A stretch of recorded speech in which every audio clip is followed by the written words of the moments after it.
Uluk is a worker placement Euro-style game, coming shortly to Kickstarter by Hexy Studio.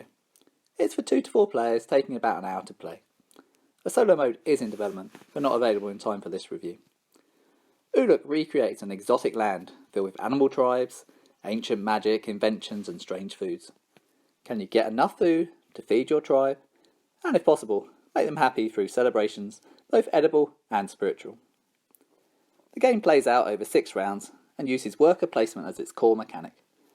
Initial rounds see players seeking to harvest raw resources, then process them into food to feed their tribe, while also seeking to get their food engine built via gaining invention cards, which predominantly enhance their ability to harvest and process.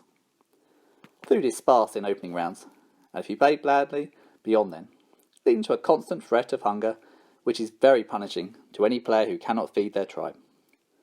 Ultimately though, the game is about scoring the most happiness points, and this is achieved in various ways, such as feeding your tribe, eating treats, having celebrations, visiting the temple, and building monuments to the gods. Raw resources can be processed into more than just edible food, with poison and candles being possible once the fear of food scarcity has been overcome. Poison is used to enhance the gathering of certain raw resources, whilst candles are required to have an end-round celebration and score significant happiness points. Endgame scoring also rewards building a diverse range of inventions, having a feast, requiring specific processed goods, and building the most monuments. There are echoes of many classic games here, with Caelus, Agricola and Navigador particularly coming to mind, through the key mechanics of food scarcity, the marketplace and the Shaman's hut. The market for raw resources is central to this game and deserves explanation. Firstly, for 4 of the raw resources, the market will provide a bonus amount of each resource to the tribe which has more tribers sent to gather it each round. If there's a tie, then all tribes just receive the base amount of that resource. For the other 2 raw resources, the amount received is purely related to the number of tribers sent to gather it, noting that each triber can bring a poison token to double the amount gathered by them. I'm not quite sure I follow the thematic flow of poison helping to gather, but it is a very strong move in the game. Next, resources gathered by many tribers this round become scarcer in subsequent rounds, whilst other resources become more abundant in future if no tribers gathered them this round.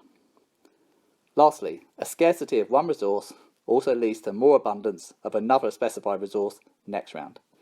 It does sound complicated, but you soon get used to the way the market moves and how it leads to the optimal resource to harvest, altering from round to round in a semi-predictable way. This enables those who plan better and utilise their resources more efficiently to earn a winning margin. There's very little luck involved in who wins this game, and you can always learn from losses to hone your strategy further. Now to the Shaman's hut, which, much like the gate in Caelus, is really key to expert strategy. Place a triber here, immediately score 1 happiness point, and then once all tribers from all tribes are placed, then you can reassign your triber at the Shaman's hut to any free spot on the board. Why is this so good? Well, firstly, you can snaffle up any remaining good space, which happens to be free. But more importantly, the threat of your triber causing or breaking a tie for a raw resource means that your opponents have to over-cater for those resources to avoid starving and hence play less efficiently.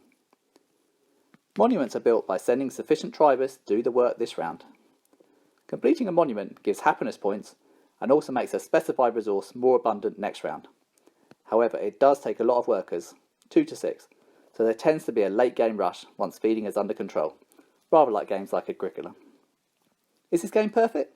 No, I have a few issues as follows.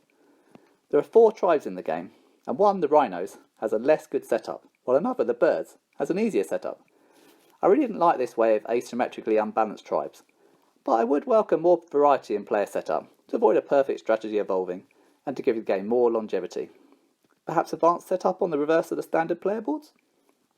For example, one tribe could be better at gathering, another at processing, one could have an extra triber, another be better at building monuments.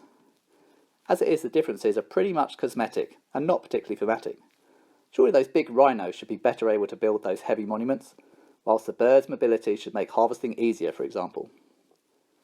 I wonder if some people might find it too cutthroat, as you do really have to grind your opponents into submission to claim the victory. However, for me, this is a game that is quick to set up, understand and to play, that gives me the experience of weightier games in a much shorter playing time. It's also fun to pull off a great invention combo, and it feels good to outmaneuver your opponents across the 6 rounds. Solo rules are not yet available, so I can't judge how it will play with one, but I suspect it will be much more fun against real opponents in any case.